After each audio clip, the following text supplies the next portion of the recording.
which is now. And we're go. Off we go. Holy shit. Hi. Lying. Thanks for the warning. That was great. That was fantastic. Hey, You're listen, there's no time like the present. Hi, You go first. You take it. You're in the seat, so and then I can do the rest of it. But you can. Okay.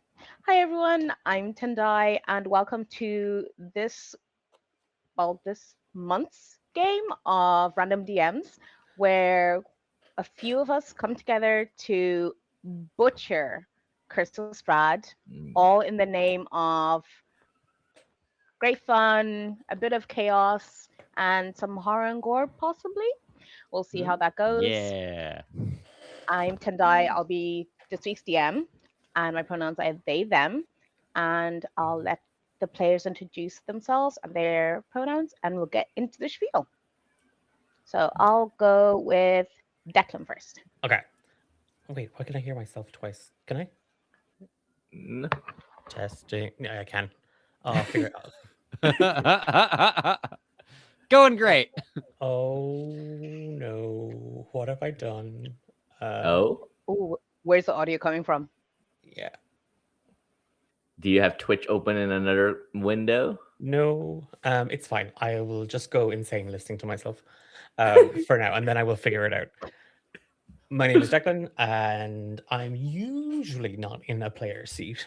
Usually where Tendai is sitting. That's why I invented random GMs, in the off chance that I'll get to be a player every now. My pronouns are he, him, kind of any. I'm fairly flexible.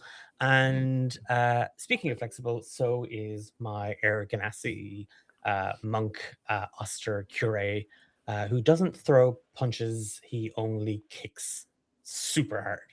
And I'm going to drastically figure out why my audio is super loud in my own ears. Oh no. Oh, no. I'm passed to Nick. All right.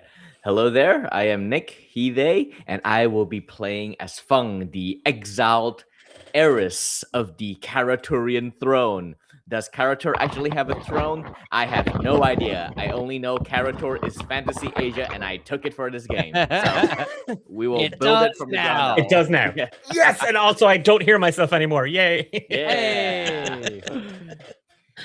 And yes, and also contrary to previous propaganda, Feng is an archer, not a swordswoman. So, gotta put that out there. Hang on. I'm just gonna really. I'm just gonna do something real quick. I'm just gonna.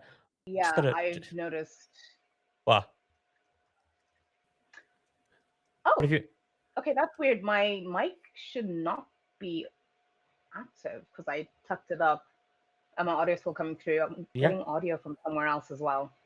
Oh, I don't know what that is. I was just going to show that there's Feng with a bow and arrow. So I don't know what the hell Nick is talking about. I see how it is. Art that you requested, by the way. Yeah. And then in gameplay, I just keep using a sword.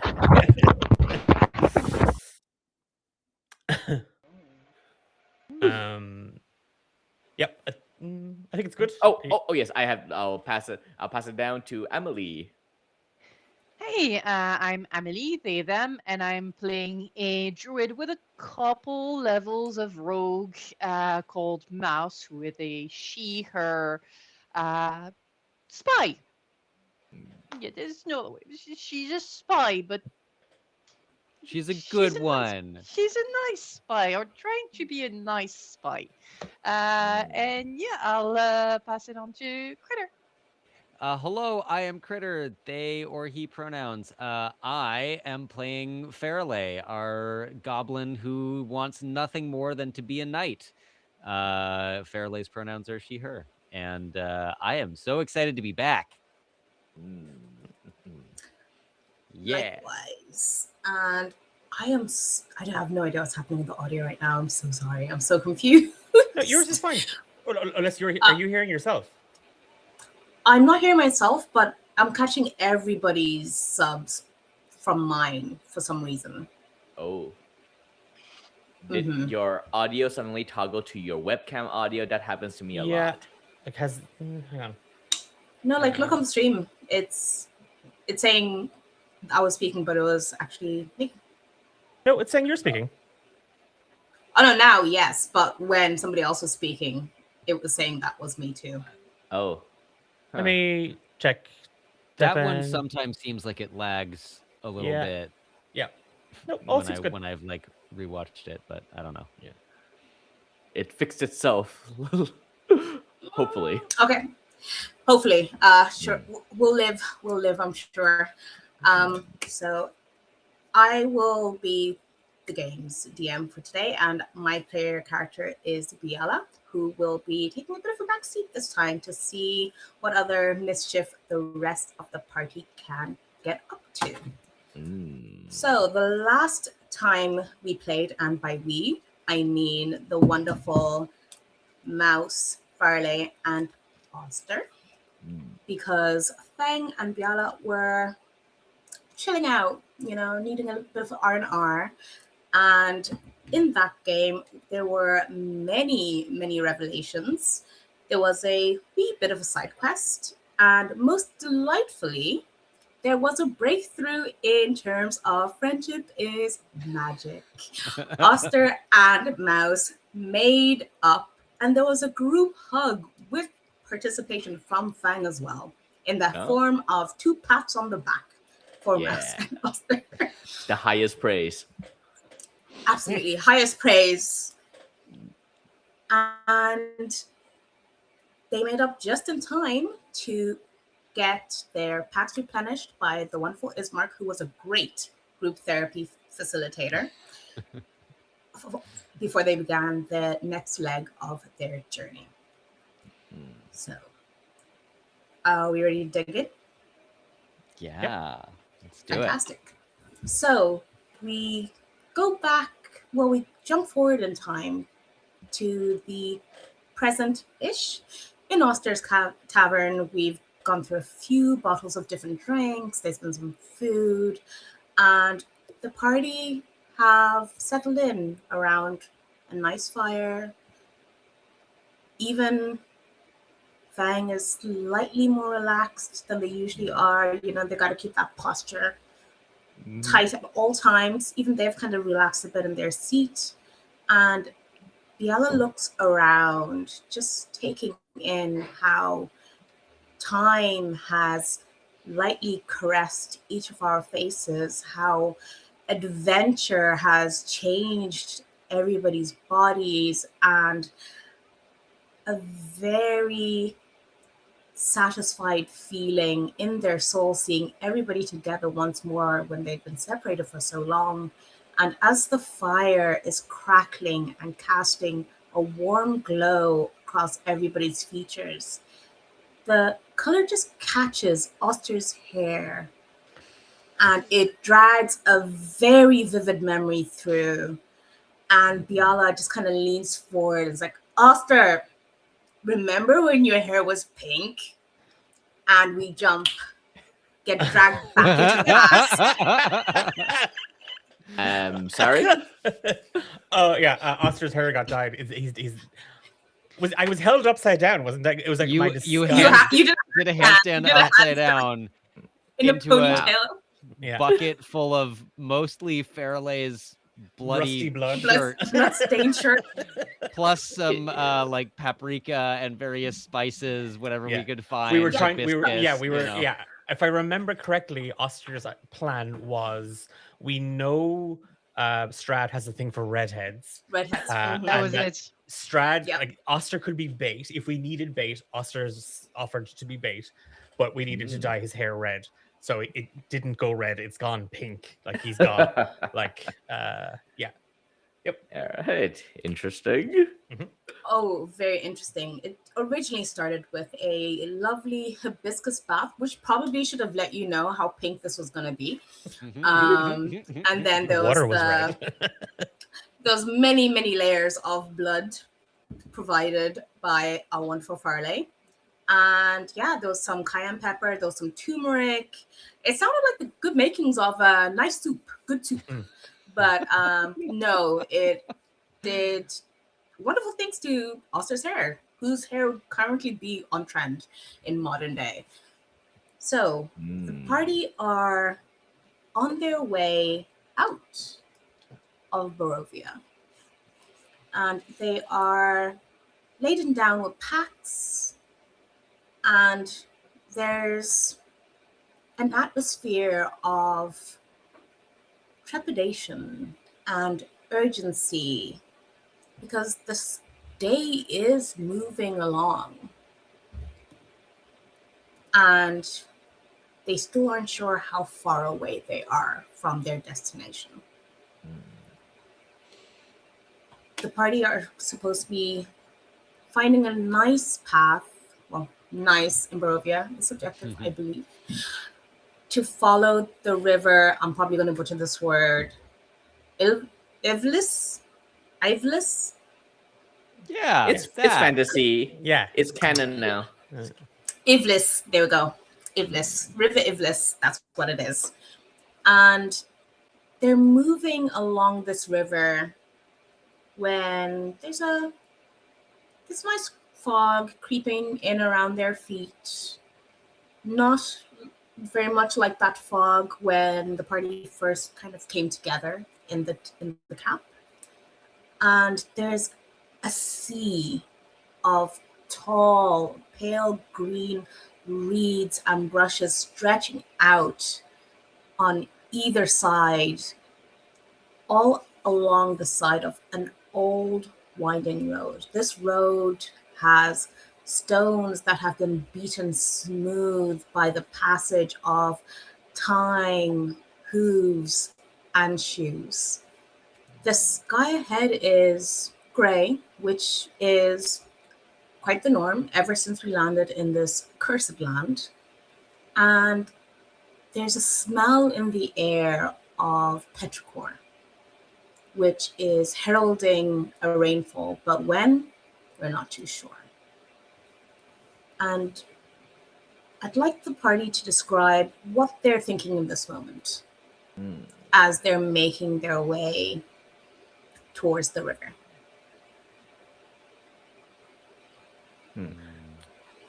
I would like to clarify, why are we leaving Barovia? We're taking Irina to either Valaki or the monastery. I think we Right? said Yes. were Valaki. we going to Valaki? I think is what I think we. Yes. Yeah. Irina, who has also joined the party Ah. in our last game, is being taken to Valaki. And so we're escorting her. Essentially, yes. Yeah. To make sure that they get there safely. Okay. And her brother stayed back in Barovia? Yes, back in the village. Yes. Okay. Ismark stayed after doing his Good Samaritan's work in our group therapy for free. And yeah, so we're so on our what happened in the church with the screaming and the weird priest? Ooh, oh yes, it's been a minute since you were here. Well, Farley was very much to the point and was like, "What's up screaming in your basement, creepy priest?" And he was just like, "What screaming?" But we eventually wore him down, and he admitted that the screaming was coming from his son Doru, who he had managed to trap beneath the church, but he could not bring himself to kill his son. He implored the party to see if his boy is still his boy or if he has been tainted by the blood of Strahd. And the party made their way in. They were greeted by a harrowing sight of Doru, kind of Spider-Man hanging on the ceiling, which for most people in any sort of horror adjacent setting would think no and leave, but no, nay, we did not leave. We decided that we are going to put Doru to the test. Because Doru had not succumbed, and he had not had human blood. So there was a slight chance that he was still himself. And the party offered up there some apologies before I continue going. This is Curse of Strahd, content warnings. There will be horror adjacent themes for vampires biting, potentially blood, gore, and other such things. If that is not your vibe, that is a-okay. There are many other streams on this channel by Daily Dungeon. So, back into the story. Apologies, I should have done that a lot sooner. So, the party offer up their blood to test Doru, and he manages to go through it, survive, not kill any of us. So, happy days. And he gave us the symbol of their faith to present that to his father as a token to show that he is still there and he still exists as himself and not just a a blood craving monster. And he stayed. He wanted to stay in the crypt. Okay, I guess you're not paying rent. And because he didn't want to be a danger to anyone else, including his father. And Father Donovic was so overwhelmed and so pleased, and he took this as a divine sign that yes, prayer does work, and my son is still my son. And that was what happened with the screaming in the basement. All right, nice.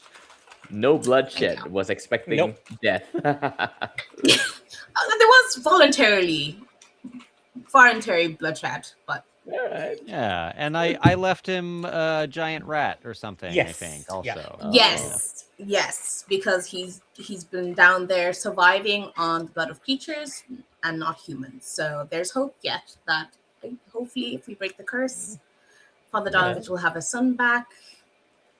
But yes. All right. So we're still on the way towards the River Ilvis. And we're just kind of going, what are your characters thinking in this moment? Oster, Mouse, you had a little moment. Farley, you had a moment of your own as well. You were quite creative. And Fang, what are you taking in? Yeah, I think Feng would probably see this little trip as necessary, but a bit of a waste of time because she wants to kill Strahd and add his skull to her armor so she can use that as another pretext to win her way back to her royal family back in Karator. So walking away from Barovia is walking away from that opportunity, but she does see the sense in saving this person. Not say the person itself, but to foil Strahd more than anything. But it is like, so she's doing it, but then there's an air of like impatience just in her general presence. I think Oster is very much all up in Mouse's business. Like, so, like, and it's like, how did you get to be a spy? Like, what's involved in being a spy? Do you spy on like lots of people? Are you spying on me right now? Are you spying on, like, it's just like all the things that you'd want to ask a spy. Like, do you have gadgets? Because I read an article before that spies have gadgets, and just it's gone from cold shoulder to overbearing. And yeah, so that's, I think Oster is, whenever there's like a lull in conversation, he fills it immediately with like another question. I think Making up for lost time. Yeah, I think Mouse is a bit not used to this, but taking it well and answering your questions. I think the gadgets. There's like no, I didn't get any gadget, but I did. I mean, I did get this, and she takes out this very funny looking wand. I got it actually behind when I was spying on you guys. There was an enemy you didn't loot, and I got that, and it's a very fancy looking wand. But no other gadget. And like, she's trying to answer. Uh, Like I think not being used to being quizzed. while you're in the middle of that answer, immediately Oster just gets this. Do you know Fung's mom and dad? What are they like? Like, are they like are they nice? Are they nice people? Like, is what's Fung's mom's name? And like he's yeah. Oh, I don't know if I'm allowed to talk about this. And she kind of looks at Fong there. I met them a little bit, but not much. No, And does I Fung will. look like their mom or do they look like their dad? Both. She Uh, looks like the mom. I think more like her mom. I think. Yeah. I didn't get to spend much time with them. I was kind of immediately when I came back with Fong. After slaying a dragon, I was immediately trained to be a spy. Do you have to Um, call Fung Your Majesty, like Princess Fung? Technically, yes. And like Oster turns and is just beaming at Fung, like he's just. Oh, and would this conversation be pretty quiet Oh between God, you, no! or oh, The answers okay. are a bit. Oster's the answers not are quieter. quiet. The answers are quieter than the questions. Yeah, like I think for this, Oh. I think Fung would probably distract herself from her impatience by sort of like doing like forward scouting, but probably still close enough to hear it. Like she has her bow out, like is just like clutching on the bow, like just really tight until the knuckles are white. Just listening to this happening, she's like really biting not to engage, just go with the flow for now because she doesn't want to talk about her family. Not at Yeah. this moment. I would say Mouse doesn't reveal too much about Fung's family and try kind of those are the questions that But she'll sidestep a definitely, bit. you should be calling Fung Your Majesty or like some sort of royal honorific, right? Right?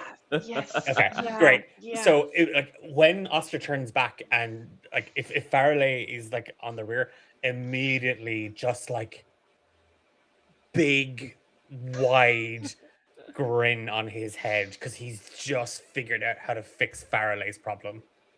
And it's going to be so easy. Farley has been walking probably at the back, and she's been, I think, both talking to Squid, little mouse is just perched right on her corner, on her shoulder, and thinking a lot about what it means to be a knight. Because she just saw, Ismark, that I don't know that she had a particularly high opinion of, help navigate inter-party conflict and get these two people that she's becoming friends with to listen to each other, and is kind of like walking along in this like, Well, I don't know, Squid. Maybe a knight is also supposed to stop conflict and as well as start it. but which circumstances? And despite being remarkably unaware, probably would notice Oster just like turning full face for the giant grin. Oh, Yeah, what's up, it's Buster? yeah, it's like that thing in the like in a cartoon. He's just you can So yeah, see his cheeks teeth. are just Yeah, this big. yeah. And I think and not out of ignorance, like not out of like I think just immediately stops talking to Mouse because it's new idea and just sees Faraday and then waits for Faraday to kind of catch up and then just leans down and it's like, oh, Faraday, Fung is a princess. Whoa. Yeah. Really? Mouse just told me. Okay. And because Fung is a princess, you can swear your oath to Fung and Uh-huh. she can make you a knight. 'Cause she's royalty. Well, I mean, yeah, but also, um, I mean, look, we sort of already we gotta find Osgood first, Yeah, yeah, right? yeah, yeah, He's still number one. yeah, yeah, yeah. Uh, yeah. No, yeah, definitely. But I'm just saying, like, if you want to be like, you know, an acting knight, like as in have the honorific but not the paper. Hmm. Master Princess Feng uh, can give it to you, and then you can tell everybody you're a knight. Okay. Okay, Well, I see where you're going with this, and I'm gonna think about it, because okay. Yep, but maybe. I don't know if I can swear many times, so I may have to like really save it for just the one time. Oh, as this conversation happens, Biala just kind of skips forward a little bit to be just out of reach of Fung, but close enough where they're like, "Oh, a princess is in our midst. I apologize, my lady." She just stares you out the corner of her eye, and then she's just gonna walk a couple pace faster. Biala is just going to take in this moment, just this moment of levity after dealing with some harrowing sights. And as the party are kicking up a little bit of dust, they get to this really old bridge. And on the other side of this bridge is a muddy path, very unlike what we were just on. And this road is winding through trees. And at times it looks like the path almost disappears until you're going around that bend. And the air is thick with the smell of an old forest. You know, that like mossy dampness of rotting bark, of, and you can hear sounds of animals, of insects. You can feel flies buzzing around you. And the trees seem to encroach on the party space as if the trees themselves want to be a part of this conversation, a part of this levity. And but at the same time, the trees are casting menacing shadows, branches that look like clawed hands dotting the path ahead of the party. And as the party keeps going forward, and the sense of a bit of gloom sits further and further in, something doesn't quite feel right anymore. I'd like one of you to roll a perception, please. I think Will I'll do, probably please, if roll that's it. okay. Oh, sorry. Oh Oh, yeah, yeah, big- not me. Or me. Trying to remember, am I still exhausted? I think I still have one. Yes, I have one level. So disadvantage, sorry. But I'm going to use guidance, which I do believe I have. Yes, Mhm. because I would be doing. If that's okay for me to use guidance, I do think I would be conscious that I'm, Mhm. especially as a Of spy. course, yeah. Now finding a D4 is a question. That is not a D4. That is Mhm. a dagger heart token. Mhm. So apologies, and of course, the one time I have zero d4s. Yeah, fun one. Okay, d4 disadvantage. Let's go. So that, well, both 14, so that would be a crit in dagger heart. Nice. Uh, Hey. but it's not a crit here. But 14 plus 5 plus 25. Oh, nice. Okay. Hell yes. Spy. So there's a there's a thread of scent underneath the scent of what you mouse would typically associate with forests and woodlands and even marshy lands. You're used to picking up scents, figuring out what happened, and there is something that's just almost like it's tickling your nose, but you know you've smelled something like this before, but you're not. You just pause for a second, and it dawns on you. It smells like a decomposing body. And as you round the bend, you see a leg. The rest of the body seems to be just slightly off the road, but it is a human leg. Ooh. So I said this one, yeah, I might have gone a little bit further and I kind of turn around. Probably the closest would be Feng and Biala. And before we go further, body. I think Feng will take this as a way to immediately disengage from the conversation she's walking away from to just go forward. And it goes, what is it? Corpse, and I would show you where it is. How do you wish to proceed? Your Majesty. I think this is the first time you ever said that, right?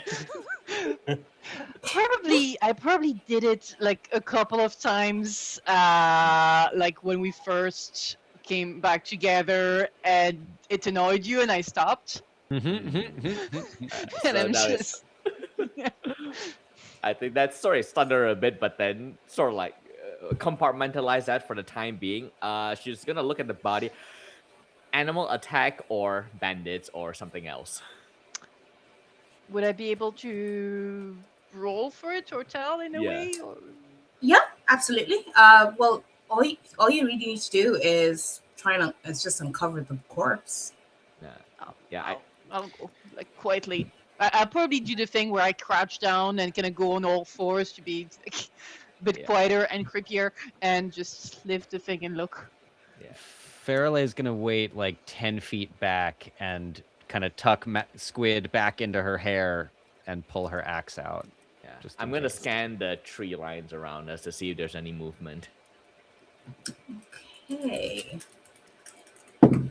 Feng, can you roll for perception, please? Wait, I have a 0 perception. Why do I keep doing forward scouts then?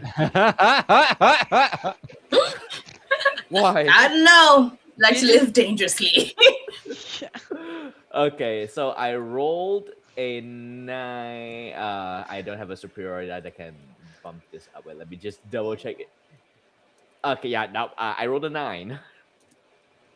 Okay. You can't tell if there's anything in the trees. The trees themselves are giving off an insidious aura. And it's hard to separate what is shadow from the trees or potentially shadow from something else. You have no idea. I think I'll take an arrow out and I'll just knock it on my bow, just in case. Okay, you are ready. You have an attack in the chamber. Yes. And Oster, what are you up to? I think Oster is also kind of trying to get a sense of the surroundings, while also I think his focus is on what the hell's her name? Irina. Irina? Yeah. I think his focus is on like he's kind of positioned himself kind of beside her, not in a you're a damsel, but more like you look that way, I look this way, and we'll like back to back, kind of like just keeping an eye on, because like there's just a leg and a body. That's Mhm. not nice. And then he's like, I think maybe to Harina, it's the do should we bury them? Hmm. Is that a thing? Might be risky. Whomever did this to him might still lurk around. As this discussion happens about whether to bury the body, Mouse rolls the corpse over gently onto its back. And you are seeing conflicting wounds. On one hand, you're seeing slash marks that would easily come from a sword. And on the other hand, you're seeing bite marks from something that is quite a bit bigger than your average canine. More werewolves. Probably, yeah. What time of day is it right now? Right now, it is still daytime. So Okay. you would have left Barovia a little, I'm going to say a little bit after midday, because Arena was supposed to meet you midday. They weren't there. They went and you caught up with them, and then you were on your way. So it's still day. However, it is a dreary day. It's gray. It's overcast. Rain clouds are threatening. So it's that really dark, dim, oppressive sky, and it's just getting darker and darker by the minute. England weather. Got it. Yeah, pretty much. All right. I think what Feng will go. We should make haste then and find camp. We do not want to fight these werewolves out at night. But Is the party? so, again, I think Oster is really concerned with, like, Master, if I found your body on the side of the road, I would hope, or not if I found your body, because obviously I'd die before you, but if somebody else found our bodies, I would hope that they would take the time to bury us. Yes, And that would. he's very concerned with this. Like, he does look a little upset at the idea that we won't bury the stranger. That is the ideal circumstance. But in our current situation, that might eat up too much time and bring darkness upon us before we can get to safety. So why don't we follow rule 110? Many hands make quick graves. And he's like, Yeah, I mean, Fung, if you helped, unlike the last time, it'd probably go a lot faster. Her finger on the bow about twitch. I'm just saying, we were trying to bury Irina's dad, and you kind of just like stood there. Oh, this Like, was when I wasn't your here. hands already have calluses on them. Yep. Well, I suppose in these lands where the undead roam, it would be best to pay respects to the dead. Very well. We bury the body.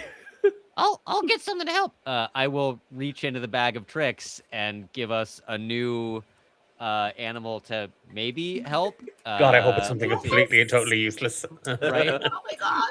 Like a turtle or something. Yeah, go into the little bag on my belt and toss out a gray fuzzy dice on the D8. We get a 2, which means it is a giant rat again. Charming. Giant rat just unfolds with a whoof out of this little gray dice. Fairly goes, Oh, well, good. I'm glad Doro didn't like eat you until you didn't come back. Help us dig. and she'll just like start digging near the body, and the giant rat will like give a side eye and then, as best it can, try to help. And I'll dig, and then I'll go. Mouse, keep an eye out. Oh, okay. I can do that then. I was gonna do. Yeah, that's probably better. Yeah, Yeah, I'm and gonna then keep an eye out. I'll use my ogre empowered muscle, I guess, from the belt that I have to dig. Hey, listen. Yeah. Why did you use that at the church? I was zoning out, like she has a lot of things on her mind. Yeah. True. Oh, the crown does sit heavy on the brow of a princess.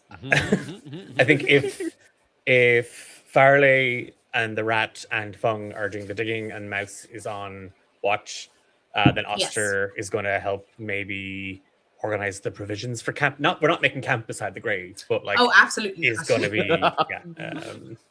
he's going to be looking at kind of when we find a spot. So he's getting some firewood and he's just kind of trying to make himself useful. Okay. And quick work indeed. The corpse is buried. Any sort of valuables were stripped from it a long time ago.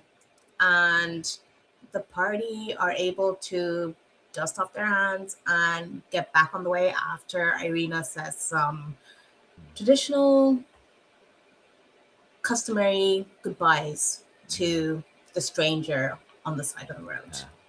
And I think after sort of Oster put that in her head of pay respects to the dead, she will just reach into her pockets, like just after Irina does the rites, she'll reach into her pouch and she'll put out a gold coin and then she'll press it into the dirt where the body is, like a Karatur ritual to pay respects to the dead. And then she'll walk off. Oh, and when you did this, did you try and do it secretively, or you were very openly doing this? I think I would have waited, once everyone has already start walking away, and then I just do it and then just follow. Okay. I think everybody will give you your privacy as you do that. And as you're moving forward, you all start to hear voices. And they're not the usual hushed voices you'd expect. Sorry, that was one of my dice fleeing my tray. Oh no! Yes, it's okay. I got like 4 more bags right here. And the voices are oddly light. There's some laughing happening, it seems, but they're quite loud.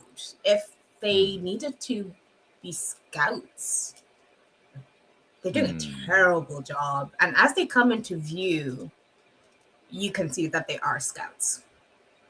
And they see you far later than you see them.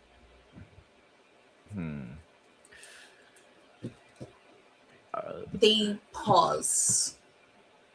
And their hands almost reactively go to their hilts. I draw my bow. And I just like that. But I'm not firing, but just, in case. And the one who did not react immediately hands up. Who are you?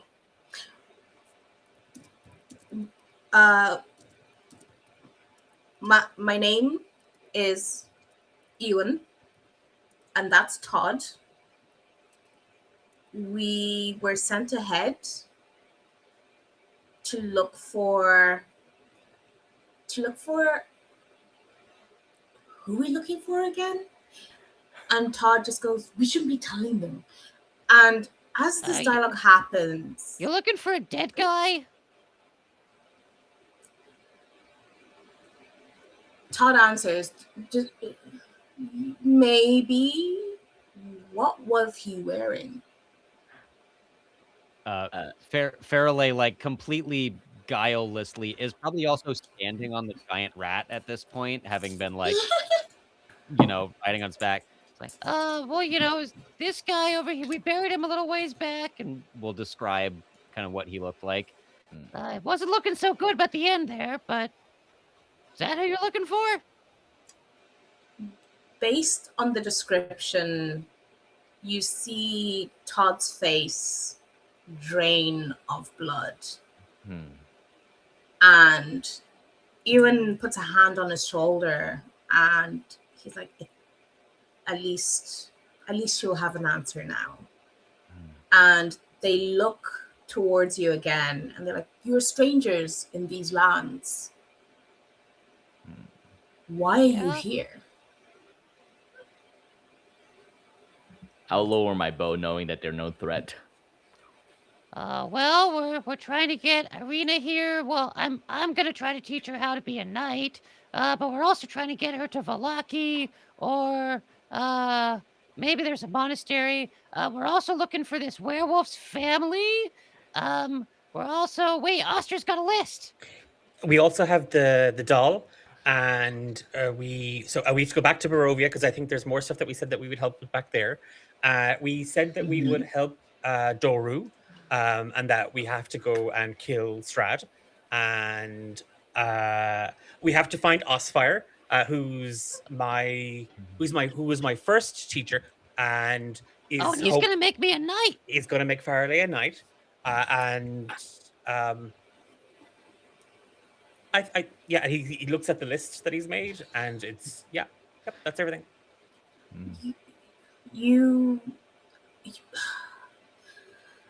Ewan looks at Todd and he's like, you don't want to be on this road when it gets too dark.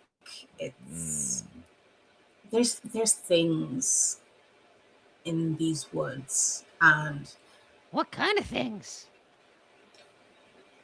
The things you don't want to come across in these woods. We should. Where are you going? Do you need an escort? We're quite good at that, right, Todd? And you Todd don't sound so sure. Ewan looks petrified. He looks petrified, and he keeps looking up at the sky as it gets darker. I'm looking up as well. Hey, wait. Sorry. If we can't be in the woods, why are you in the woods? That's a great question. I get ready to draw my bow again. We got lost. He had the map, and we got separated from him. We needed to go to the bathroom, and he told us not to stray too far, and we went a bit too far because I thought I don't like people. I have insight checking that. I got lost in the woods because I wanted to look for the toilet. Come on. I think we buried the map, and Oster's gonna start digging the guy up. And I think Fairley dig the body up. Well, Fairley's just pointing the direction that we're going. Like, I think we're going that way, somewhere. Fang, give me an insight check there. Yeah, I rolled a 17. Yeah, Ewan cannot lie for shit.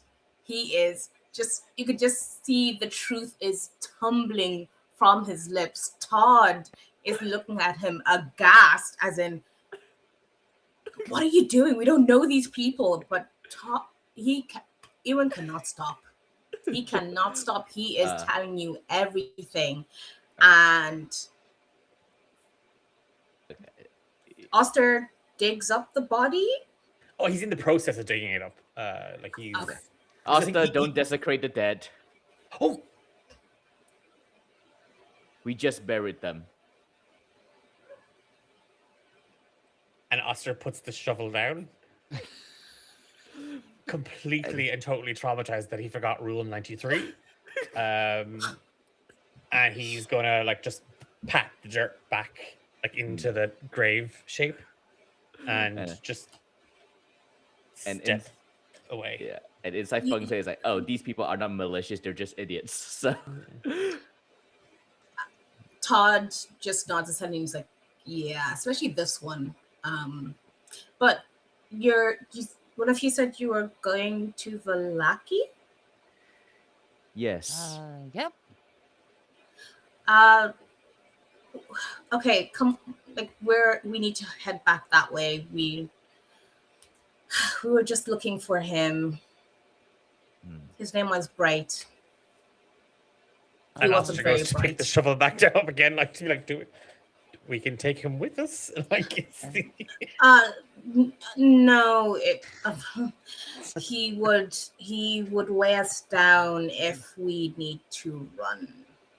And at that, Ian looks up, and he's like, "Okay, we need to start moving at a pace,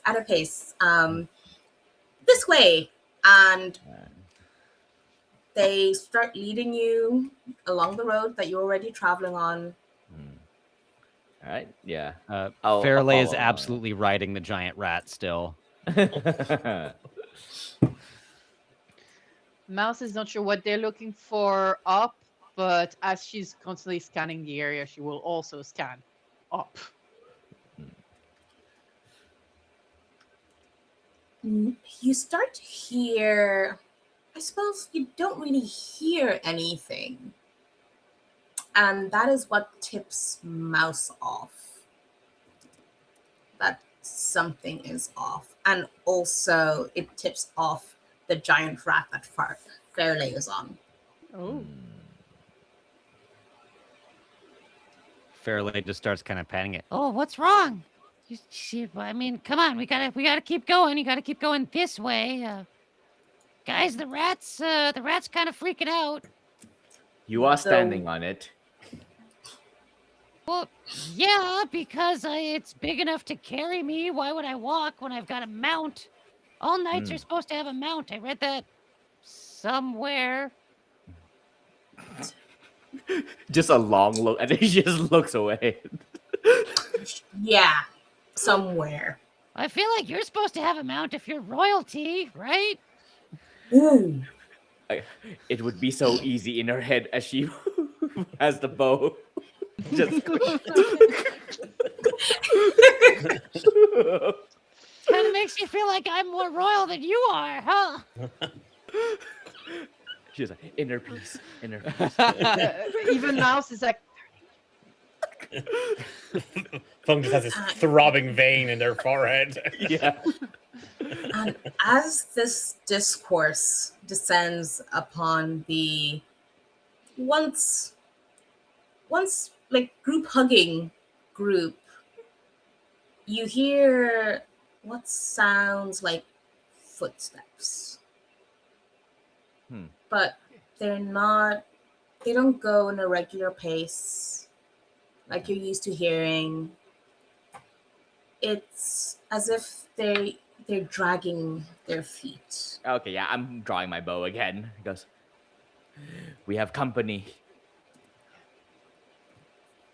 And I need you all to roll initiative. Okay. Oh, wow. Holy shit, I have a horde +8 of initiative? Dang. Yeah. As a horde of zombies shamble Whoa. into view. Whoa. I rolled at least a +8. I rolled 11. 3 Also- plus 8. 11.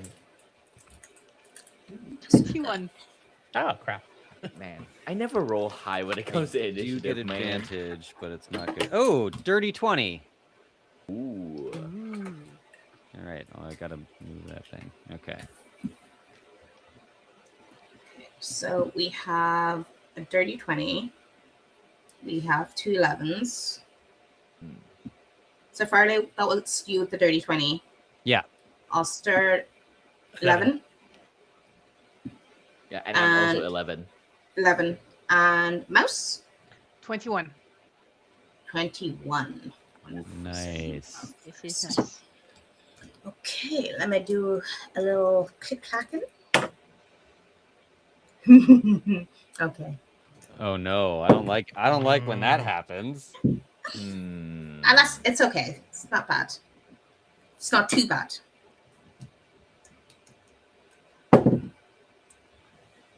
Okay. So you see a number of zombies initially, around 3. And then you see a couple more. And a couple more. Oh. Huh. Okay. And it's not a horde, as you'd expect. Not a horde. But it's not a horde. It is a group of zombies. Just 7, nice casual 7. Yeah. And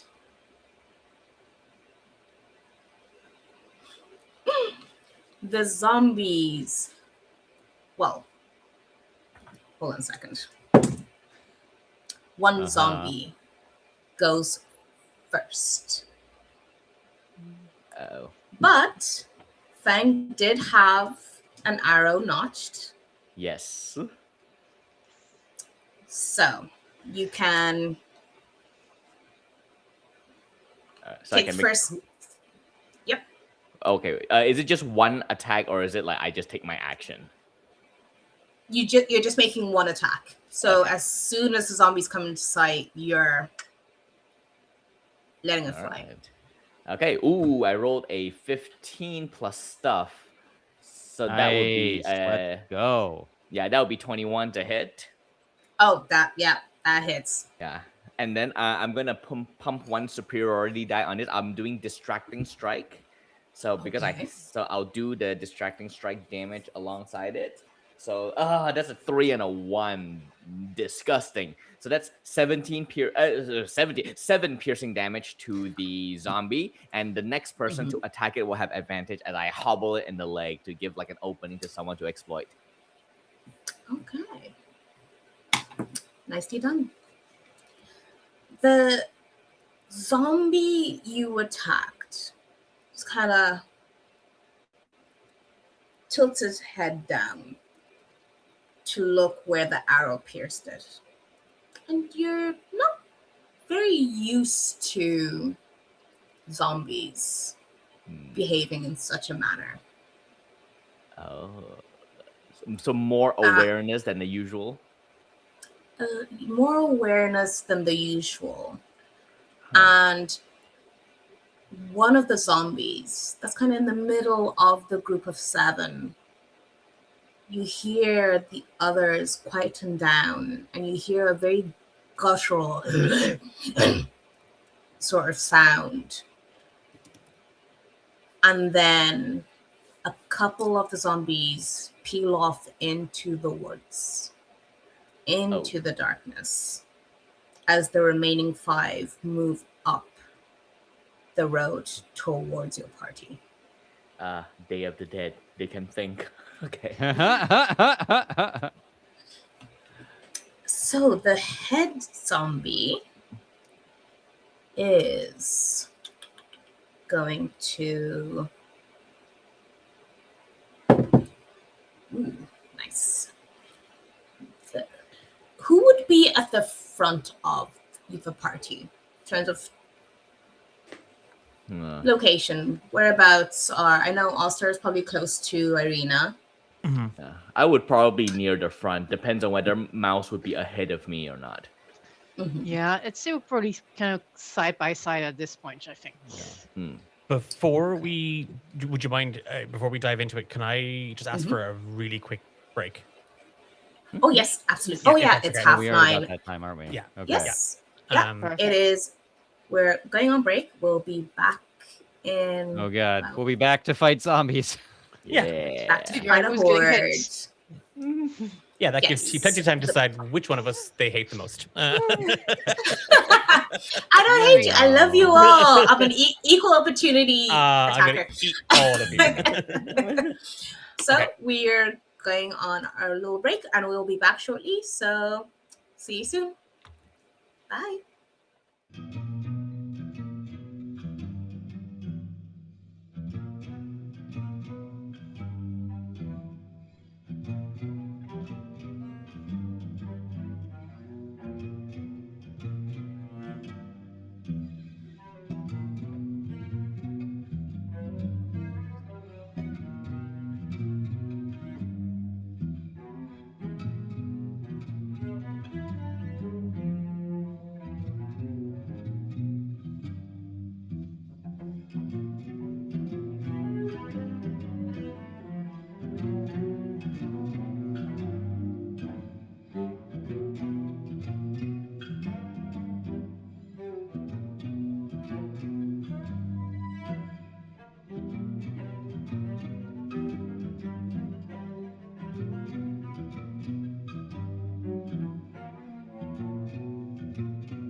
are back from a much needed break. Before we dive headfirst into some combat. So, just off screen, we rolled for the new additions to the party for the time being. So, that's Irina, Ewan, and Todd are 2 Barovian scouts. And yeah, things are getting very interesting. We've seen 7 zombies so far, and they aren't behaving the way they typically would. So let's see how everything goes down. So Fang was able to had 1 attack ready to go, and they dealt, was it 17 slashing damage No, right off the bat? 7. 7. Yeah. So But 7. not, yeah, it was a distracting strike, so the next Yes. attack will have advantage. Advantage. Absolutely. From someone else that's not me. It has to not be me. And up next is actually our zombie, our head zombie. And Oh, shit. they and they are going to attack.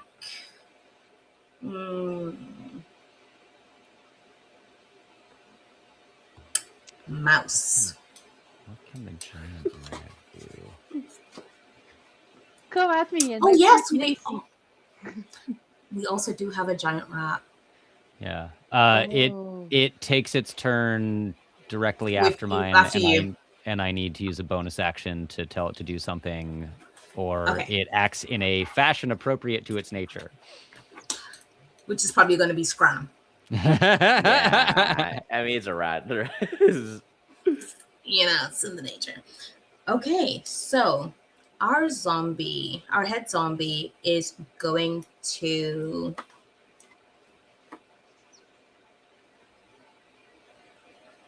look to the others flanking it on either side. And it's going to give them instructions you can't hear. You also can't understand it either. And the zombies kind of close in around him. As the 5 that were left on the road continue to advance. And that's their turn gone. Ooh. And next up is Mouse. Okay, Mouse is going to take out the wand that she was showing us earlier. Might as well give this a go. It's the wand of wonder, which means I'm going to roll, wow. and it could go very well, or it could go very poorly, or it could go very funnily. So I'm going to roll. This is a 25. So, I should have said I would have been. So, is the head zombie is the one in the middle, or whichever is the one in the middle is what I would have pointed out. Yeah, the head zombie would be the one that's now pretty much protected on all sides.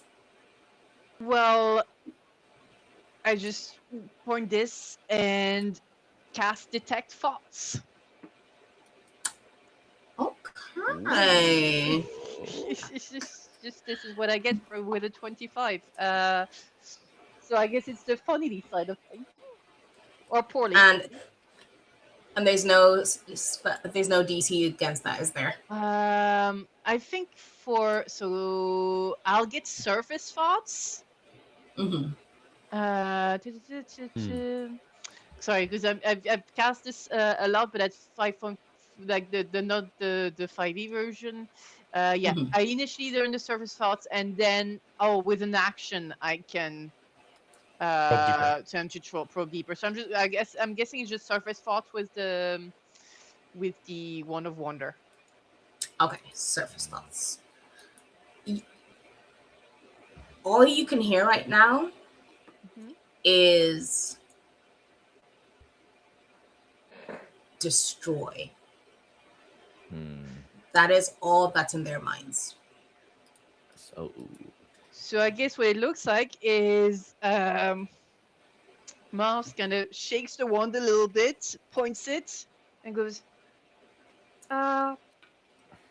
Okay, they want to destroy us. Uh.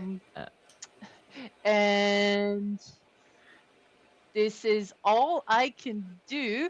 So I'm just going to. Actually, no. Sorry. Apologies. I'm going to bonus action wild shape because might as well. Okay. And if I can just get a second, I thought that that would be a little bit more useful. I mean, we were digging things earlier. I'm going to go for a brown bear. Ooh. Ooh. Yeah, Okay. Cool. wild shape into a brown bear. That's me. That's my action bonus action. And yeah, you just see uh, where Mouse was. There's suddenly this creature that is for some reason full of dirt and leaves a very dirty brown bear and just not aiming at intimidation or anything. It's just flavor just lets out a roar.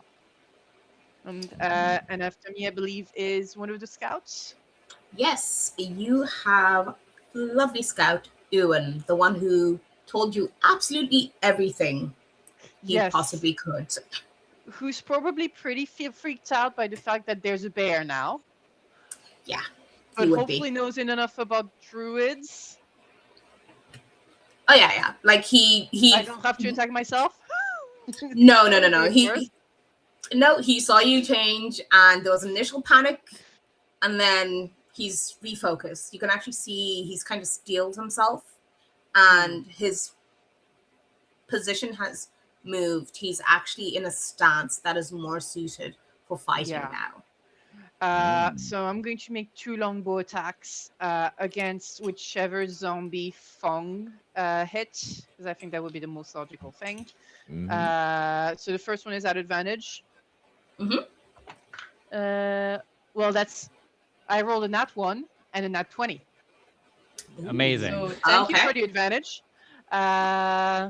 Any specific rule for nat 20s, or do I just double the dice? Double the Well, die.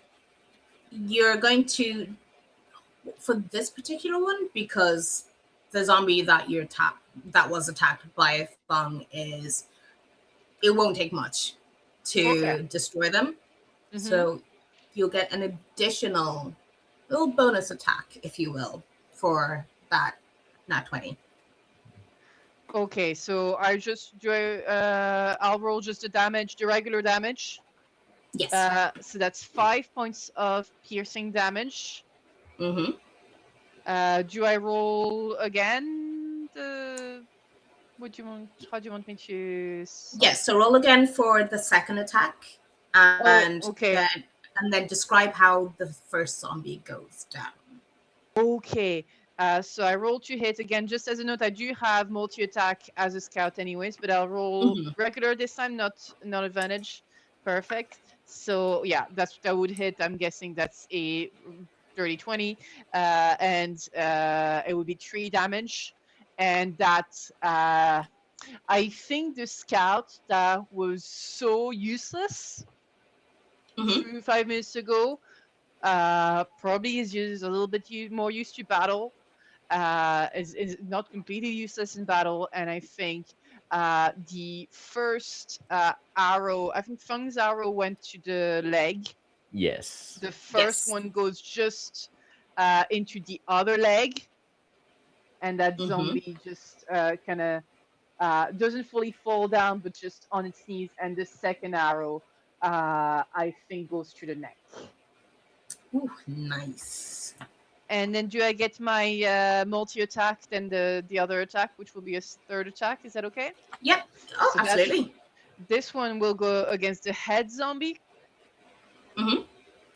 Because I'm guessing since one of I have an opening now. With the first that zombie down. So that is a 18 to hit. Okay. Yeah. With the longbow, and in terms of damage, that's a 7 points of piercing damage. 7. And that's Ewan's turn. Perfect. Ewan is coming in clutch, and Next in line is Farley. Okay.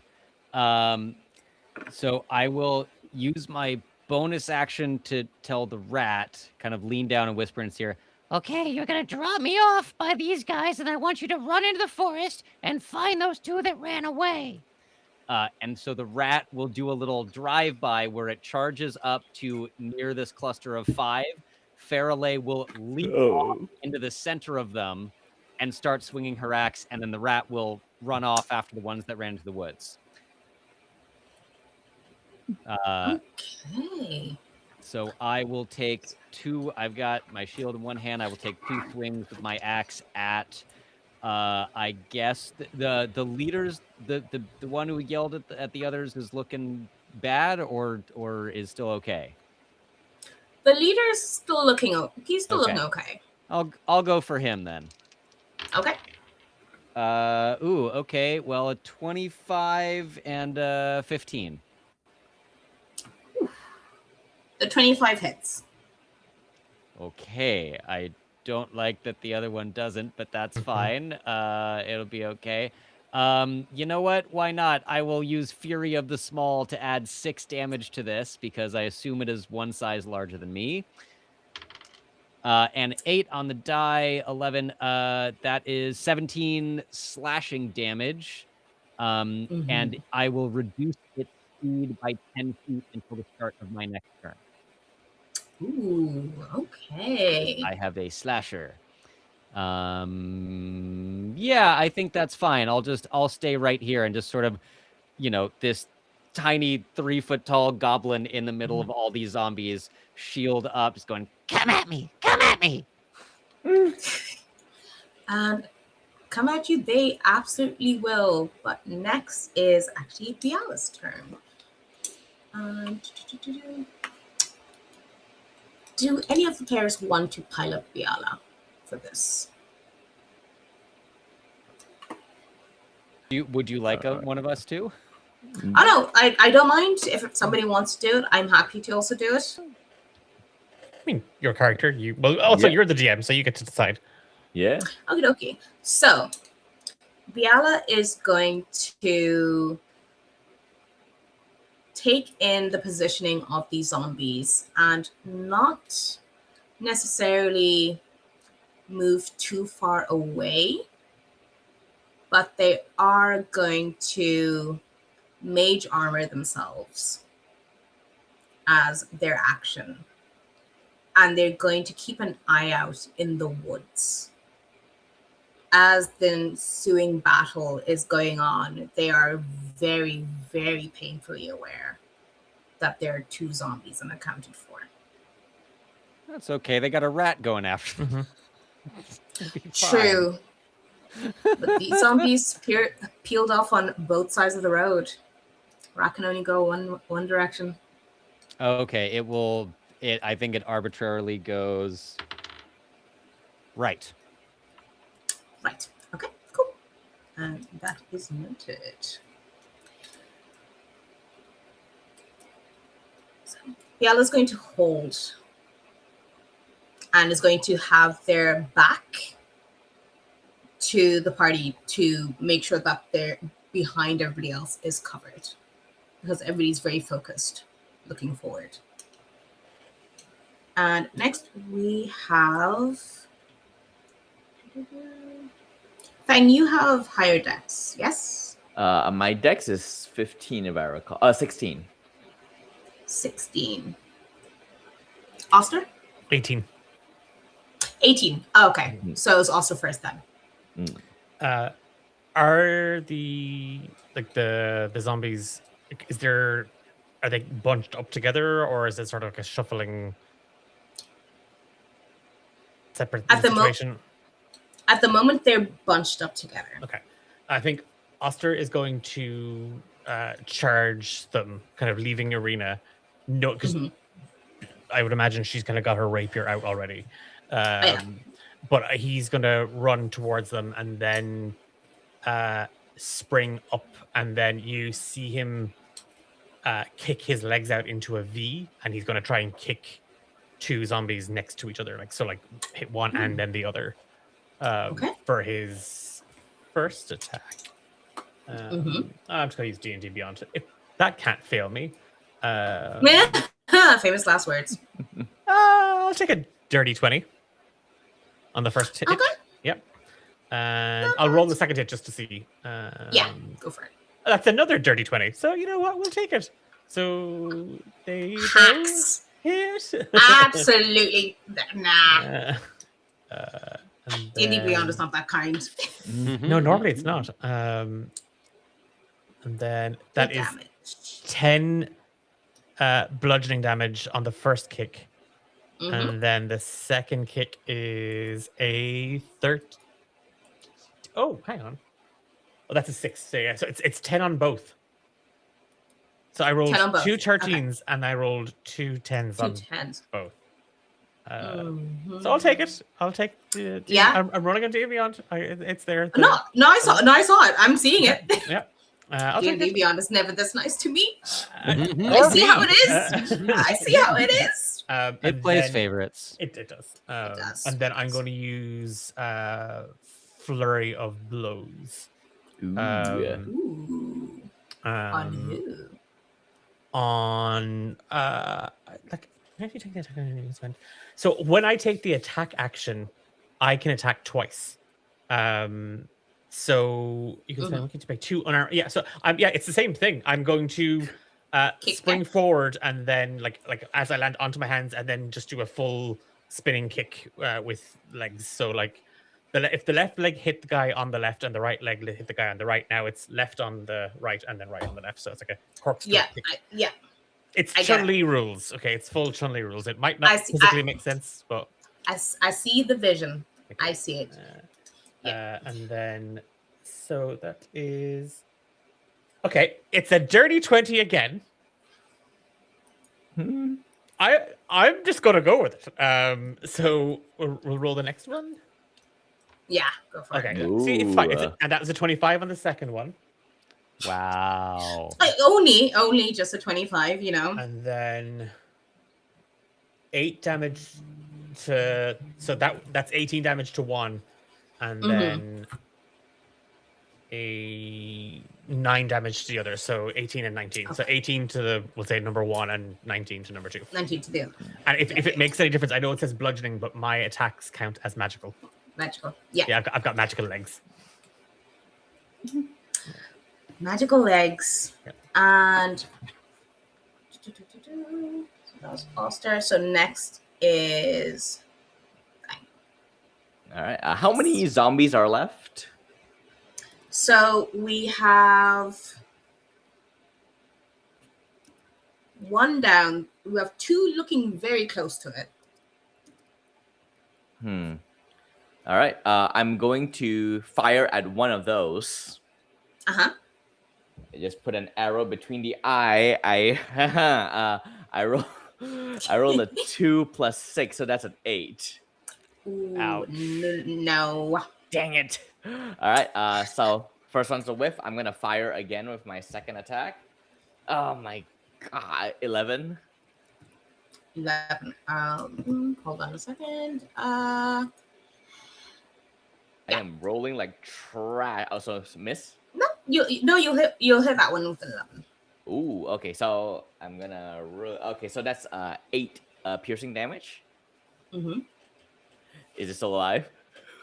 Oh no, that zombie's gone down. So Okay. as you're looking at that group of 5, one has dropped. You've got a few around what would have been the head zombie, looking pretty gnarly. Like there's some that are barely like that emoji of that. Okay, it's like the tiniest. They were already undead before, so you can't exactly tell how close they are to death anymore. All right. But there's some that are there, and there's one zombie that has not gotten many licks Okay. yet. So I've taken down. So there's 2 more zombies that are injured. Yes, there are 2 more that are injured badly enough that it won't take much. Okay. Then I'm gonna action search, and I'm gonna fire at one of the other injured ones. Okay, better. 18 to hit. Yeah, that hits. Okay, so that's 6 piercing damage. Okay, and how are you going to take down this zombie? All right, so this one I'm going to just fire it right at the neck at an angle where it just tears through and its head just lops onto the ground. Just a little bit of tendon break the back of the neck.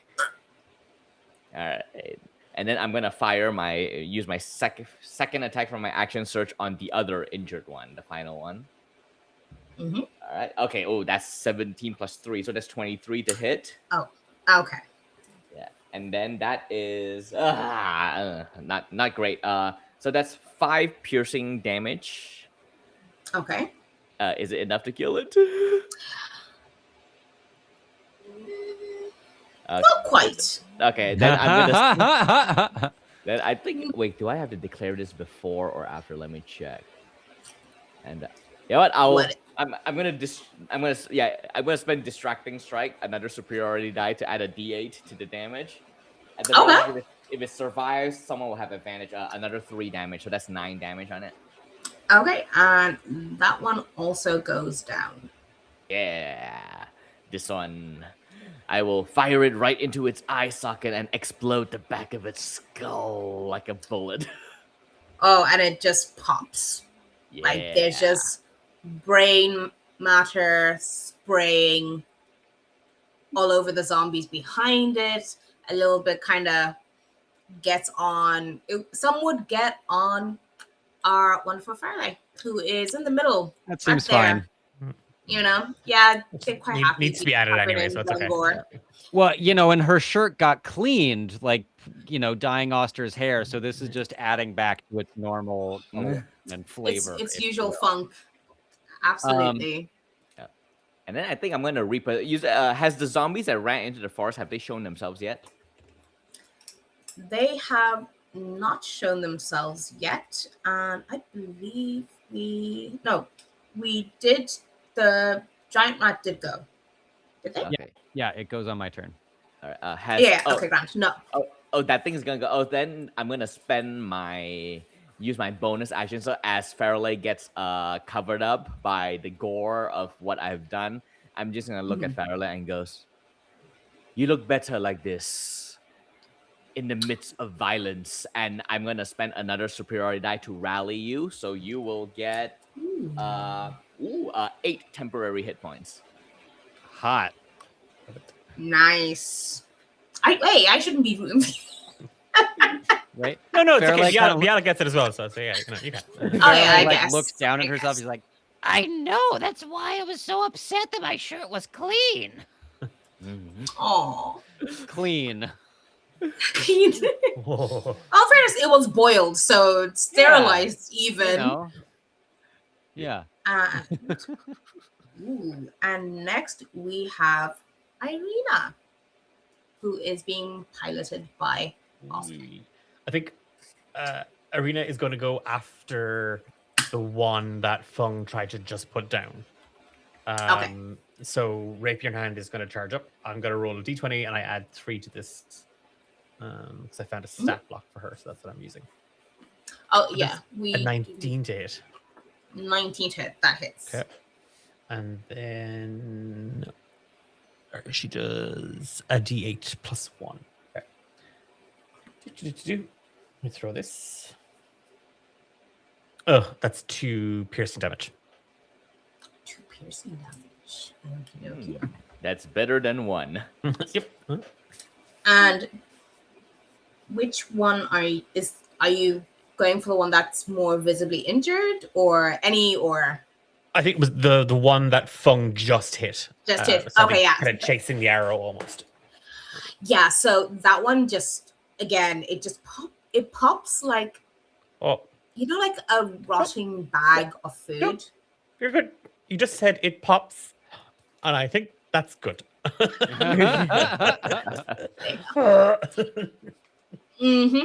Yeah. Well, even I'm just like. You're the one that started it, T. I know.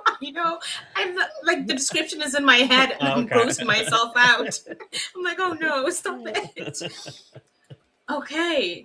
So, as the numbers of these zombies dwindles, you see,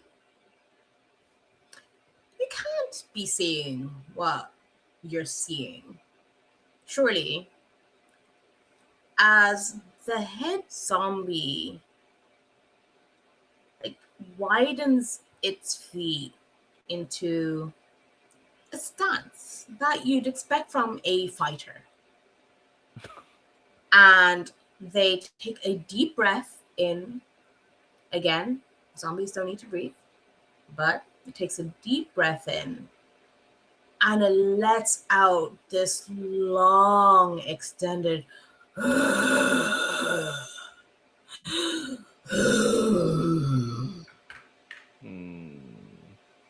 And when you hear that, a giant rat comes flying out of the forest. Wait, I'm sorry, a giraffe? No. Oh, I don't have that bag of tricks yet. Clip it. Clip it. Clip it. That's so funny. Oh, Best wow. misheard things. Giraffe. Imagine. That's genuinely what I thought I heard. But I like that. I would use that for something at some point.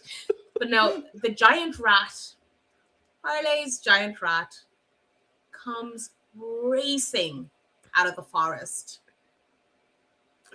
and down the road. It is fleeing. Fleeing. Wait, hey, wait, come back. You're supposed to chase them, not be chased. Okay. It's fine.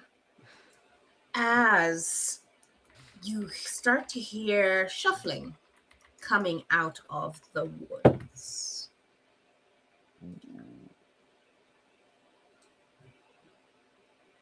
Oh, that's More not a good zombies. face. Zombies. As Oh no. yes, as more zombies make their way out of the woods, including a familiar form, actually. Oh, we just fucking buried that guy. Oh, bummer. Yes, you did. So you see Bright shambling up behind you Oh, man. as the party slowly start getting surrounded. Look, I'm all for staying here and chopping limbs, but should we just run or something? I feel like I'm not supposed to, but maybe that's the smart thing.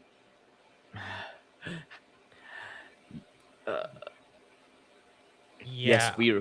I think you should go. We run. Strategic retreat. Yep. Wow. Jeez. Oh, really? Mm-hmm. All it took is what? 19 zombies?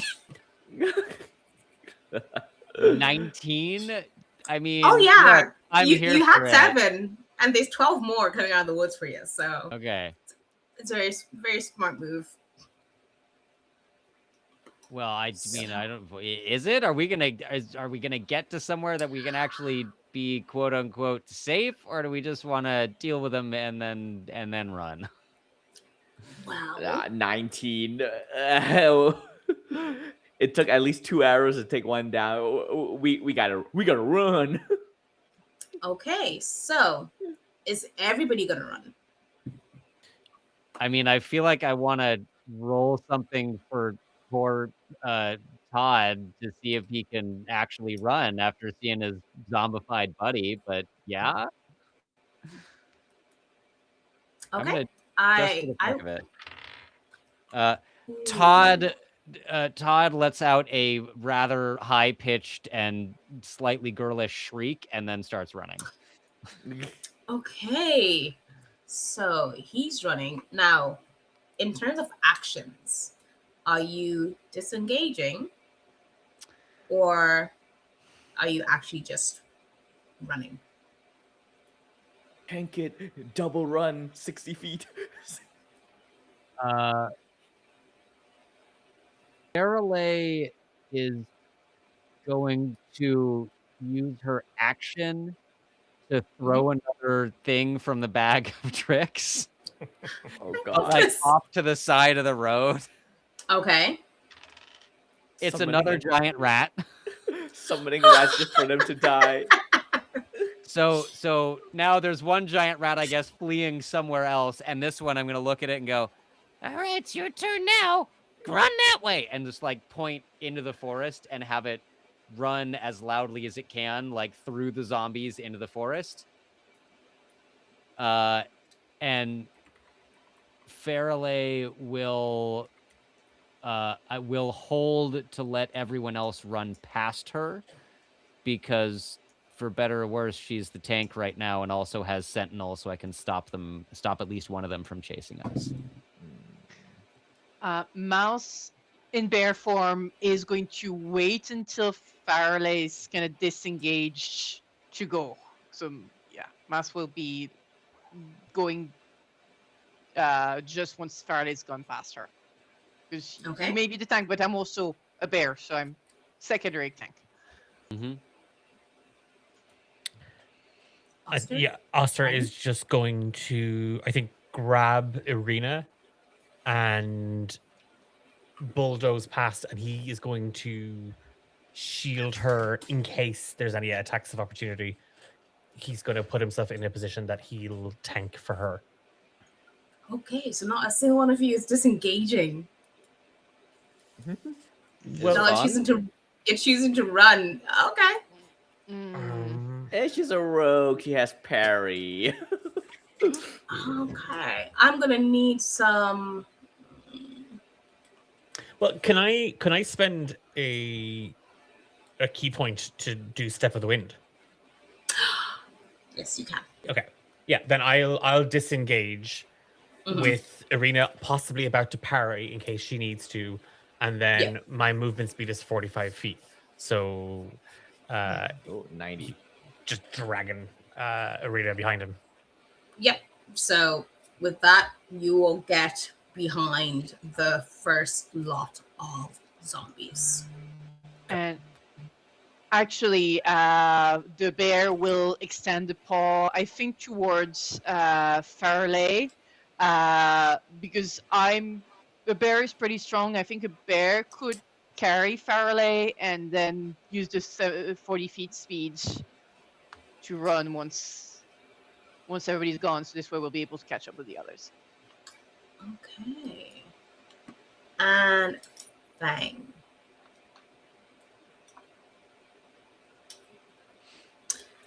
So, are y'all leaving Todd and Ewan?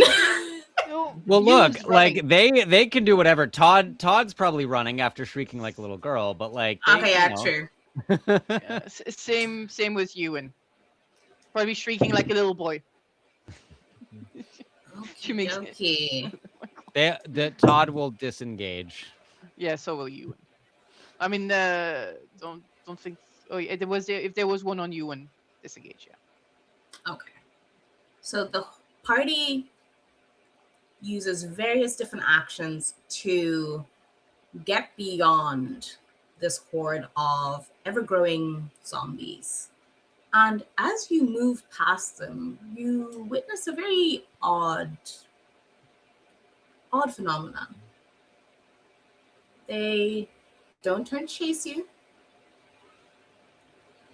All you feel is many, many eyes following you. As a unit, their heads turn to watch your retreat. And as they do that, you see a raven come out of the trees and sit on the shoulder of that head zombie. And they just keep watching you. And these zombies did not necessarily move their bodies, the whole bodies, to watch. Oh no, heads fully turning on their necks to watch you flee. Huh. I'm sure it's I'm nothing. No, not at all. Harmless, Mm, harmless. no. Perfectly normal zombie behavior. You know, they just watching to make sure where you go. That's it. Nothing sus about that at all. So the party run and continue to run. They must get to Valaki before night falls. The sense of urgency presses upon them as darkness creeps closer and closer. And you pass what looks like just a regular little milestone, like a little stone on the side. And as you take a few steps by it, Todd stops and runs back. And he screams to Ewan, "Ewan, we have to collect. Come on." And the two of them just kind of peel off a little bit. What are you idiots doing? We gotta run. We were told to collect weapons. We were told to look for a road marker. This road marker. That's Told by who? by I don't know what's his name. He tells us what to do. He tells us what to do. He pays us. He gives us food. Some guy pays you and tells you what to do and feeds you, and you don't even know his name? Well, yeah, he hasn't let us down since. Okay. Seems like a good deal. There's a lot of Fairley hole in that. trots over to the road marker and is like looking to see what the road marker says. The road marker reads, it looks like a cross. And you can see that there's a road that leads towards the River Ilvis.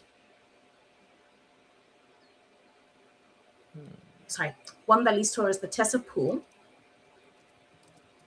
and one that leads to slightly south of that. So there's a split. When you Goes said north. when you say cross, are you saying like a crucifix cross or like an X cross? So it's a bit like an X, but one of the legs of the X is it looks like somebody scratched it out. Oh. Huh. Which one gets us closer to Valaki? The one going towards the pool would be the one. Of course. And as you get to this crossroads, you hear carriage. One of the first you've heard since you got to Barovia. It's not rushing. It's just casually making its way. And it seems to stop in front of you. Ooh. I am on guard. I am still a bear. It's been less than 2 hours, I believe, so I'm still a bear.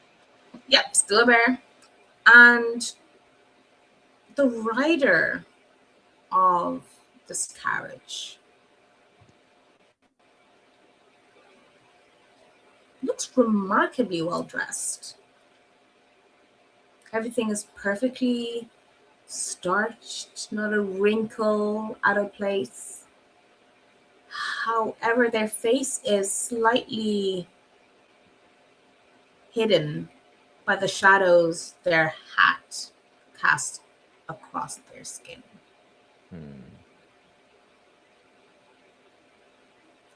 I've had a hydration check just as a heads up. Oh, yes, hydration check. Always a I- good Thank you, one. Hesht. Thank you. I'll just call out like, "Who are you?"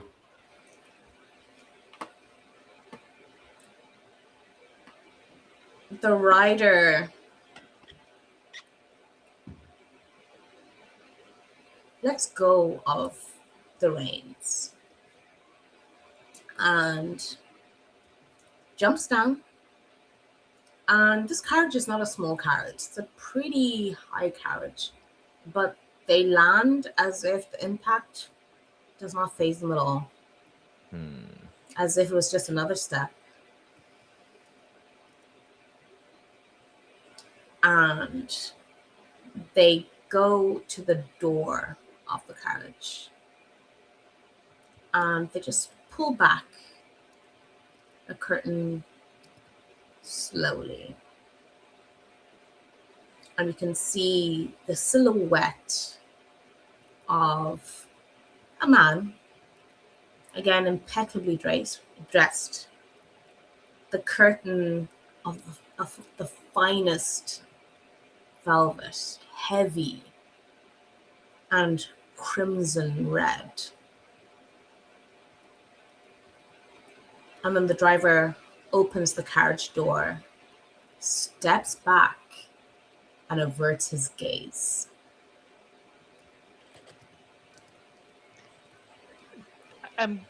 Do I recognize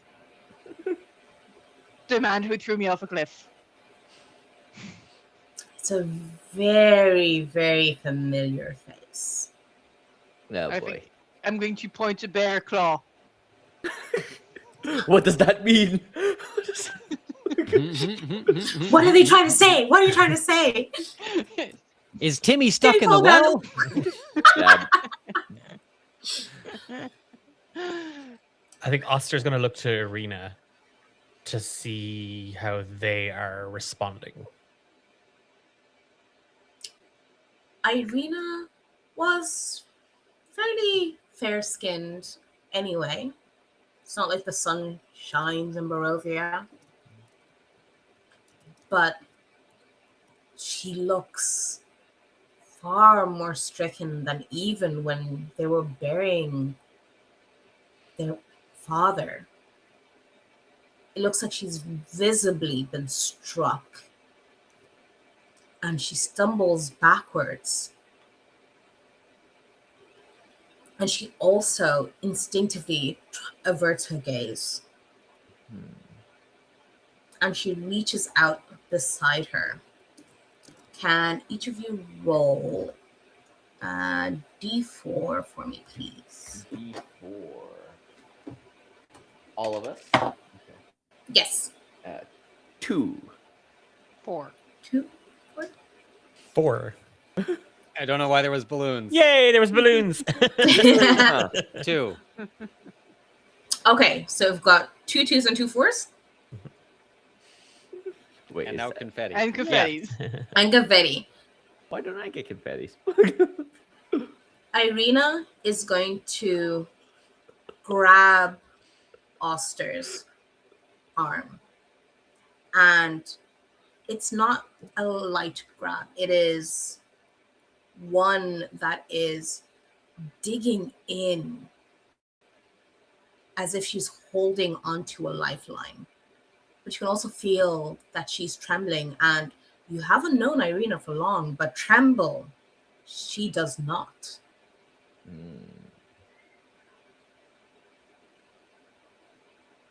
And she tells you, do not look in his eyes. As You know, go for it.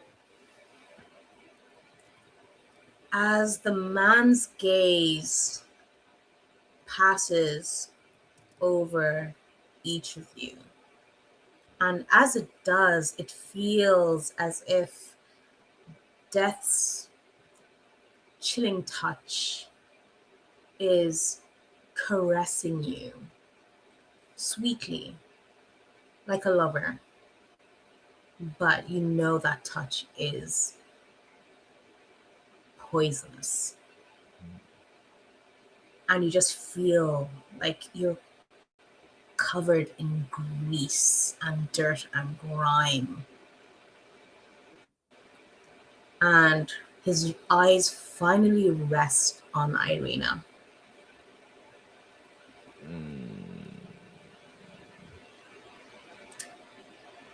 And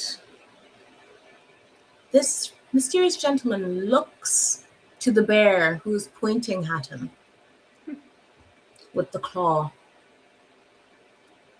And he tilts his head slightly, as if humored greatly, and says, "Huh, so you managed to survive." And I think we will end that there. Haha. Good man, Strahd. Once more, hassling us. Oh, just shut up, hassling. Eternally. Showing off his courage. Yeah. And his finery. But thank you so much for joining my game of Random DMs. It's been an absolute pleasure to DM for these wonderful, wonderful people. If you don't follow them, you should already. But I forgot to say this before we started the game, but we are D8 Dungeon. We are primarily Ireland-based, but we have friends from all over the world who come together as we play TTRPGs for the love of the game. There's nothing more freeing than using our mind to create havoc and mischief and strike fear into the hearts of our fellow players. And once again, I am Tendai. I've been your DM, and it's been an absolute pleasure. You can find me on all the mini socials at GeekGT, and we will go opposite way this time. Who went last? I think that was me. Is that me? Yeah. Yes. Yeah. Hello, I am Critter. I have been your goblin with a bloodstained shirt for these past tires. You can find me on some socials at the Roll Report Cast. You can also find me on Paracosm Entertainment's Daggerheart actual play in Time of Burned Hope. And you can catch me next Friday on Diversity Saves, running a Rapscallion game for some people, starting at 5 p.m. Eastern. And who knows, maybe you'll catch me DMing our next game too. Yeah. Yes. So I think that goes to Amelie. Yes, I am Amelie Vedem, playing the druid spy mouse. And you can find me on Instagram, game_master_Amelie. And you can see me every now and then on Emberlight. And I think it was Nick. Yes, it was.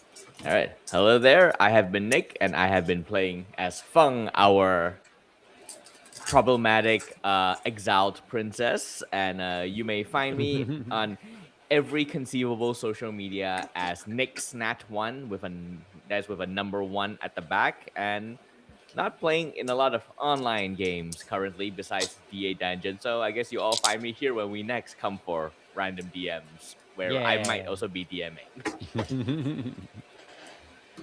And that's last me. but certainly not least.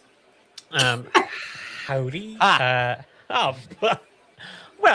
I'm Declan, and I'm usually DMing around these parts here at DA Dungeon. You will find me on social media. I do the socials for D8 Dungeon. That's the best spot to find me. I don't want to. There's plenty of other D8 Dungeon shows out there. There's a brand new episode of Romancing the Dungeon dropping tomorrow. I get to play a chill bro, who is the assistant manager of the Temple of Broseph. So if you want to know more about the god Broseph and what he's all about, you can check out that episode tomorrow. It's not the dumbest thing we've done, but it's pretty dumb, and it was a lot of fun. It's a really, really silly episode, and it's a silly episode, but for once, Sam, who plays Nate/Ivan, um, furthers the plot, and it's terrifying. It's the first time I think in 6 years he's done it. We were all taken aback. He doesn't do it again. That's it. He does it once, so it's worth checking out. But as Emily mentioned, we also have another show called The Emberlight Saga. It streams every Monday here on Twitch.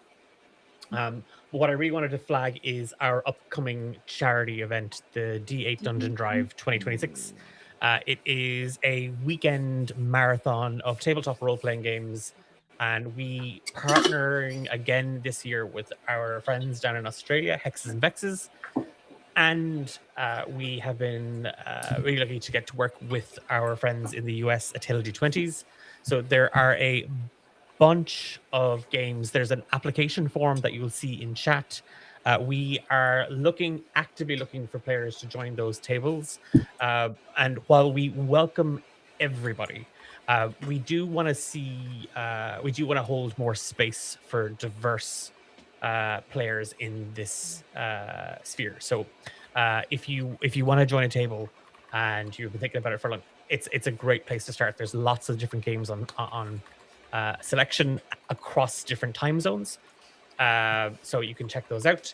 We're raising funds for Project Hope, who are a phenomenal organization that do amazing work across the world in terms of offering medical assistance and support, training and relief aid to some of the hardest hit areas in the world right now. Palestine and Gaza, Ukraine, Sudan, the Congo, Venezuela. They are trying to bring as much aid and help. So we want to continue supporting them and all that they are doing. Come the 1st of August, you will be able to sponsor a champion. Now, the D8 Dungeon Mania trophy landed in Europe last year. Now it is Europe versus Australia versus the US this year in a tag team battle. So we want to make sure the trophy stays in Europe. One, for pride reasons. Two, it's really expensive for me to send stuff to Australia and America. So financially, we really need to make sure it stays here. But all the money raised goes directly to Project Hope. So when you are sponsoring a champion with a level up or giving them an extra 50 gold, that goes directly to Project Hope. So you'll find loads of information about that up on our Discord, and you can always click the link that is in chat if you haven't already signed up for any of those games. It is always such a fun and hectic weekend. There's a ton of prizes available as well throughout the weekend in terms of like games and systems and dice and merch from some amazing creators in this space. So yeah, if you haven't seen it before, come hang out. Honestly, it's incredibly overwhelming to see the community come together for a cause, and there's no community quite like the TTRPG community to do that. So it's a blast of a weekend. Anyway, that's my spiel and my rant over. It's a good one. And yes, it's a good spiel for a good cause. So please do follow us. Tune in for the absolute shenanigans of that drive. Every single year, the games just get more and more and more ridiculous, and also so interesting. And yeah, I'm bastardizing a version of Shadow Dark. Yeah, T, you're running a game. Amelie, you're running a game. T, you're in the tournament. I'm running a game. Yeah, so Nick's in the tournament. Yes. So we might have. I'm watching the tournament. Exactly. Well, we're all involved in the tournament in some way, so you should join us. You should join us for that whole weekend. And I'm trying to rig the tournament so I don't have to send it to the States. You know, May the strongest survive. But thank you all so much for joining us. And we have one more thing to do, and that is roll a d4 to see which Ooh, who's yes. the next Yes, yes, yes, yes, yes. Okay. Are we doing Critter 1, me 2, Emily 3, Nick 4? Yeah. Yes. Okay. So that is a 3. Emily. For some reason, I had a okay. feeling about this. Okay, Not great. not me crossing my fingers going, please not me, please not me. Okay, okay. You had a feeling it was you. I get to be Strahd. Woohoo! You get an RP Strahd talking to yourself Yes, give about yourself throwing shit. you Well, off I'm not, a it's a good thing I'm a cliff. bear because I'm not going to be talking much. Fair point. Fair point. Yep. Okay, But yes, that's us. 2 weeks time, we're back. And Mm-hmm. we'll see you then. Yes, see you then. Okay. Bye. Bye. Remember, it was Thank a giant you. rat, not a giraffe. Bye. Yes, giant rat, not a They're giraffe. both. Why Who's not to both? say? Hey, Why don't not go telling that giant rat what it is. Maybe it thinks it's a giraffe. We'll talk to it. Exactly. We'll see what it wants to be. Yeah, exactly.